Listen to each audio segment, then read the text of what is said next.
Hace unos 6 meses nos propusimos en el Centro Cultural de la Cooperación, un núcleo de investigadoras e investigadores, trabajar una vez más, por segunda vez, en los temas de la ciudad de Buenos Aires, los temas de lo público en la ciudad de Buenos Aires, su impacto en la vida de la ciudadanía. Como ustedes imaginarán, nosotros tenemos una visión crítica, creemos que el gobierno de la ciudad y de consumo con el gobierno nacional, hay políticas que tanto en términos económicos, sociales y culturales están generando, yo diría, una situación devastadora en algunos sectores de la sociedad, en la cultura muy particularmente. Es una visión, yo diría, de la ciudad de élite, una ciudad expulsiva de los sectores vulnerables, de todo tipo de minorías. Es una ciudad donde se privilegia el negocio y el desarrollismo inmobiliario por encima del espacio público, por encima de la naturaleza, de la ecología sana, de lo verde, en fin. Nosotros tenemos una visión crítica, solo que somos conscientes que hay una disputa de valores, una disputa cultural muy compleja y que, bueno, acá en el Centro Cultural teníamos el reto, el deber de responder a esa complejidad con nuestro máximo esfuerzo cultural e intelectual. Y nosotros en la ciudad de Buenos Aires tenemos una particularidad, bueno, ustedes saben, en superficie somos 2 veces París, por ejemplo. En París, si uno ve, por ejemplo, las estaciones llegan hasta los extremos de la ciudad. Acá tenemos algo muy particular, que es los trenes te llevan hasta el microcentro casi, ¿no? Hay como 10, 20 estaciones 20 es exagerado, 10 estaciones de tren que están situados dentro de la geografía de la ciudad de Buenos Aires. No obstante, no existe mapa que vincule la parte de subterráneos, que es una parte, digamos, de ferrocarril, hablando en mal y pronto, globalmente, con la parte de ferrocarriles que va por la superficie. También en eso de la batalla cultural aparece también un mapa. Si el mapa te muestra que el mapa de la ciudad es hasta dónde llega el subte y dónde te puede llegar el metrobús, evidentemente, primero tenés un mapa recortado y segundo, solo te muestra algo que hizo este gobierno, que lo vendió muy bien, que es el tema del Metrobús. Si empezamos a mirar esta idea de este gran plan de 10 kilómetros de subte por año, del cual se cumplieron 2 o 3 kilómetros por año, lo cual es más o menos el mismo promedio que hizo los gobiernos anteriores, que los gobiernos anteriores tuvieron que comer la crisis del 2001 en el medio, ¿no? Entonces uno se queda pensando, tanto en esos formatos en el que se muestra, miren cómo conectan los subtes con el Metrobús, con la falta y la invisibilidad, digamos, que tienen los trenes suburbanos, con esta falta de avance en el subte, del cual el plan que había pensado en el 2001, se agregaban 2 líneas, se extendían otras, a este ritmo recién estará listo para el 2027. Así que bueno, es un poco el trabajo gira alrededor de esa temática, en el cual aparece como conceptualmente algo que es muy fuerte en la historia argentina, que es que los gobiernos populares son gobiernos que alientan muchísimo los viajes en trenes y las inversiones en ferrocarriles en general. Mientras que los gobiernos de derecha, conservadores, son gobiernos que generalmente alientan mucho lo que se llama el ferricidio, ¿no? Es decir, cerrar ramales, o privatizar o desmantelar los ramales de trenes. Acá en la ciudad también, en la nación ya lo sabemos, pero a nivel de la ciudad también. Me parece que los subtes que estaban previstos fueron reemplazados por Metrobús, como una de las consecuencias principales de estos 10 años de macrismo en el transporte. Ahí yo creo que siempre en la ciudad aparece el germen de lo que después fueron haciendo a nivel de la nación. Buenos Aires es un prisma, un escenario de muchos procesos complejos, como decía Juan Carlos. Y nosotros tratamos en este texto de que quede claro que no da lo mismo qué cuerpos tenemos y qué identidades portamos y en qué situación económica estamos y cuáles son nuestros colores de piel para transitar la ciudad. que no todos habitamos la misma ciudad. Y en ese sentido aparece una dimensión económica y el capítulo trabaja sobre ciertas cifras respecto de la ciudad, sobre el trabajo no remunerado, sobre las brechas salariales entre varones y mujeres, sobre las dificultades de la población trans para alcanzar el cupo laboral, sobre las desigualdades entre el norte y el sur de la ciudad en todos esos números. También el capítulo aporta una mirada sobre las violencias y sobre las políticas deficientes de la ciudad en la atención a las situaciones de violencia de género. Trabaja sobre la trata de personas para explotación sexual y para explotación laboral, sobre las dificultades de la población trans en cuanto a las violencias al cupo laboral que mencionábamos antes, pero también la inserción en la educación, sobre esas vidas precarias que son las vidas de las mujeres y niñas que habitan en los asentamientos de la ciudad, como dice el capítulo, el patio trasero de la ciudad, eso que en otras ciudades de América Latina se ve porque están rodeadas de cerros, pero que en la planicie de Buenos Aires queda bastante más oculto. Y sobre la representación política, digamos, sobre cuánta de esta representación política y estos cargos en los gobiernos democráticos, en estas democracias formales, están ocupados por mujeres.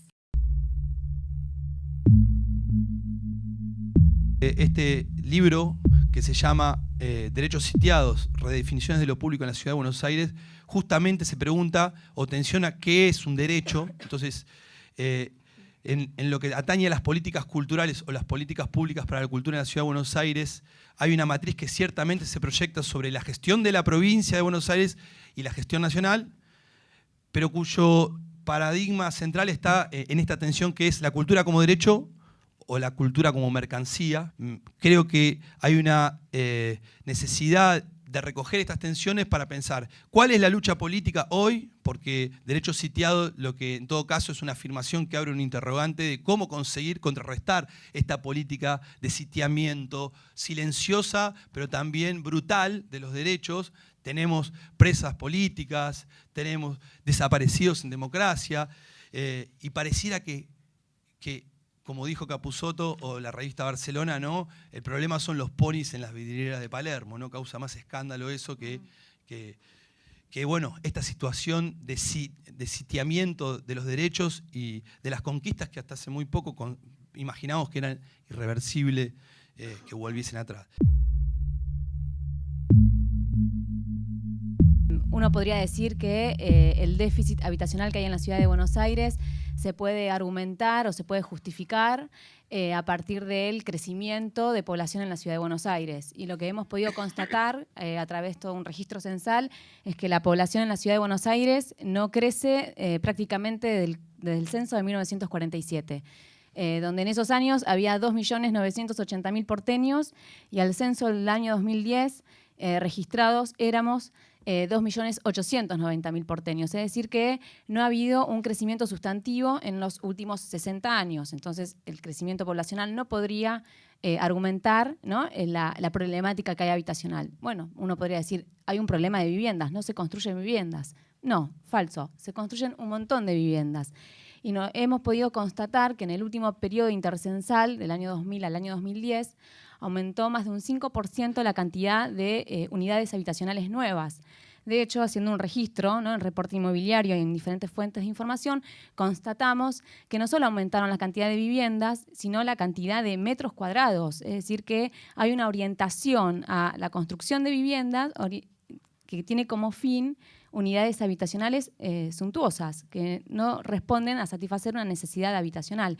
Del año 2015 al año 2016 aumentó en un 68% los permisos constructivos en metros cuadrados.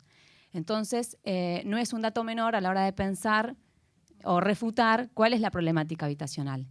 Tomando en cuenta que además las comunas donde más se ha construido son las comunas del norte, ¿no? Palermo, la comuna 14, Núñez, Saavedra. Es decir, justamente, si uno ve el mapa de la Ciudad de Buenos Aires, no son comunas que presenten grandes demandas habitacionales con relación al sur de la ciudad. Entonces, eso lleva a poder pensar qué pasa con la situación habitacional. Y lo que hemos notado es que hay una clara dificultad también en el acceso a los créditos hipotecarios. Hoy uno transita por cualquier espacio público y vemos carteles y afiches donde uno puede acceder a la vivienda y ser propietario. Y vemos que, bueno, los créditos hipotecarios que se están promoviendo tienen sus particularidades, ¿no? Hay una tasa UVA que está indexada a la inflación y eso transfiere el riesgo inflacionario directamente a los tomadores de ese crédito. A veces, cuando nos preguntamos dónde está el Ministerio de Educación, no sabemos si está en Paseo Colón, allí por donde transitamos muchas calles y muchas protestas, o si en realidad la sede del Ministerio de Educación está quizás donde están los grandes oligopolios internacionales o el Banco Mundial o el Fondo Monetario u otros organismos que parecen ser a veces la sede del Ministerio de Educación de la ciudad. Entonces, preguntándonos por la sede del Ministerio, en realidad lo que nos estamos preguntando es cómo caracterizar este proyecto educativo que tiene relación con un proyecto político más general. Nosotros siempre decimos que no hay proyecto político sin proyecto educativo. El capítulo también lo que hace es intentar pensar las políticas educativas en torno a tres grandes categorías que las ponemos a disposición para que se las apropien y nos devuelvan a ver qué les parecen, que también caracterizan este proyecto educativo. Porque nosotros no queríamos tampoco caer en reducir el macrismo y ahora el larretismo a una simple comparación con otros proyectos neoliberales, como podríamos decir los 90. La frase de el macrismo y los 90 son lo mismo no nos cierra, no nos alcanza, nos queda corto. Entonces dijimos, bueno, ¿qué es lo específico? ¿Qué hay acá? Bueno, acá hay políticas de vaciamiento. Entonces, el macrismo no cierra programas, por lo general. Deja la cáscara, esto significa, si uno se mete en el organigrama del Ministerio de Educación Nacional, aparece Educación Intercultural Bilingüe. Ahora, adentro, vemos. En la ciudad lo mismo. El programa Campamentos Escolares, que acá hay docentes que se ocupan sistemáticamente de sostener ese programa, se dan cuenta que no viajamos más a Tandil, no viajamos más a Córdoba, viajamos a Lugano, donde los pibes que van al campamento por lo general caminan una cuadra y llegan al campamento, donde no hay más cocina rústica, hay viandas escolares, se llena de telgopor y un montón de cosas que las compañeras me enseñaron y nos enseñaron a Alan y a mí en el proceso de escritura. Entonces, decimos, vacían los programas en el sentido con el que fueron pensados. Entonces, sigue campamento, siguen las orquestas, pero no hay mucho sonido, pareciera. Otro tipo de políticas que nosotros los pensamos y vinculando un poco al título, como las políticas de abandono de lo público. Nosotros decimos, y también para polemizar con la nota que evidentemente tanto ruido nos hizo, hay un Estado. El macrismo no ningunea de la presencia estatal. Ahora, ¿de qué manera, con qué forma adquiere el Estado en la Ciudad de Buenos Aires y ahora a nivel país? A nosotros nos parece que tiene que ver con cederle ese lugar a otros, que otras lógicas empiecen a operar en las decisiones estatales. Entonces aparece la Iglesia, aparecen las ONGs, aparecen los privados, aparecen las propias empresas de ellos mismos que empiezan a hacerse un poco par de las decisiones del Estado, y de aquí nos lleva a la tercera categoría de políticas educativas que les dimos a llamar como aquellas políticas en las que priman las lógicas mercantiles por sobre las lógicas pedagógicas. Entonces, palabras, como decíamos recién, mérito, individualismo, evaluación, liderazgo, que no son propias del campo educativo, aparecen como las palabras del campo educativo. Entonces ahí también creemos que no solo son las palabras, sino que empieza a primar una lógica de usuarios y consumidores, de los docentes como meros ejecutores de una política que les viene desde arriba, que no es solo del macrismo, pero el macrismo lo profundiza, con estudiantes que solo se limitan a ver cómo llegan mejor al final de la cursada, porque si la trayectoria educativa depende de cada uno, es solo ponernos en la puerta de la escuela y ver quién llega primero. Con fundaciones, instituciones, como decíamos, que empiezan a tener voz tan relevante como el Estado a la hora de las definiciones de la política educativa.